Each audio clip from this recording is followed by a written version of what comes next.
لوگوں جنہ کو علم ہے وہی میرے کو ڈرتے ہیں، میرے کو تقوی اختیار کرتے ہیں، میرے کو پرہیزگاریاں اختیار کرتے ہیں۔ پیارے پیغمبر فرماتے ہیں ان علماء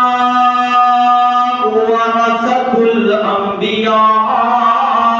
کائنات دے لوگوں اگر انبیاء دے حقیقی وارث ویکھنے جے تے عالم دین ویکھ لو، علم والے لوگ ویکھ لو۔ اے ضروری نہیں کہ مدرسے دے اندر جنہیں 7 8 10 سال 15 20 سال لگائے ہون وہی عالم دین ہو سکتا ہے۔ نہ میرے ویر، مطالعہ کرنے نال بھی بندہ عالم دین بن جاتا ہے۔ اگر کسی چیز دی سمجھ نہیں آئی، پیچیدہ مسائل آ گئے نے تے انہاں نوں عالم دین کول بیٹھ کے سمجھیا جا سکدا ہے نا۔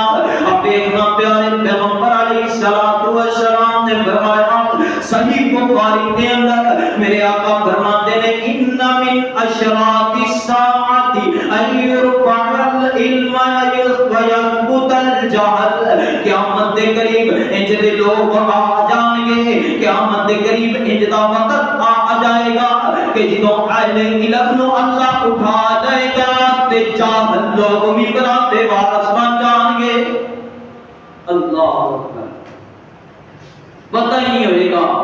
کہ دین کیے دنیا کیے اے مسئلہ کنج تے کنج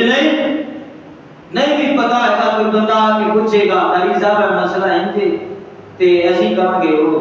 جی میں نہ دسیا، یہ بندہ کہے گا بڑا عالم دین سی، بڑا امام سی، بڑا خطیب سی، انہوں یہ مسئلہ ہی نہیں آیا، انہوں مسئلے کا ہی نہیں پتا۔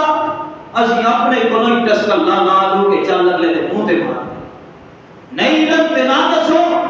نہیں پتا تے نہ دسو۔ نبی پاک علیہ الصلوۃ والسلام دنیا تو چلے گئے نے تے میرے پیارے پیغمبر دے صحابہ دے اندر ایک مسئلہ آ گیا ہے نا، میرے نبی پاک دے کول ایک مسئلہ آیا، میرے نبی پاک دے صحابہ کول ایک مسئلہ آیا ہے نا۔ اے صحابہ نے آپس دے اندر ڈسکس کرنا شروع کر دیتا ہے نا، صحابہ ایک دوسرے کو پوچھتے ہیں نا کہ یہ مسئلہ کینج ہے، وہ آخر کردیاں ایک مہینہ گزر گیا نا تے صحابہ نوں پتہ ہی کوئی نہیں لگتا پیا کہ دا حل کیویں کڈنا ہے نا۔ وہ ویکھنا علم نشی تے چپ سن، خاموش سن۔ بلحاظ سیدنا عبداللہ بن مسعود رضی اللہ تعالیٰ عنہ کول مسئلہ پہنچیا ہے، انہاں کہا پھر میرا دل ایک کہندا ہے، میرا ذہن ایک کہندا ہے، میرا علم ایک کہندا ہے کہ انج مسئلہ حل ہو سکدا ہے، انج مسئلہ بن سکدا ہے نا۔ ایک کول بیٹھا ایک صحابی رسول ایک کہن لگا جی حضور انجی ہو سکدا ہے نا، میں نبی پاک دے دور اندر بھی موجود سا، بالکل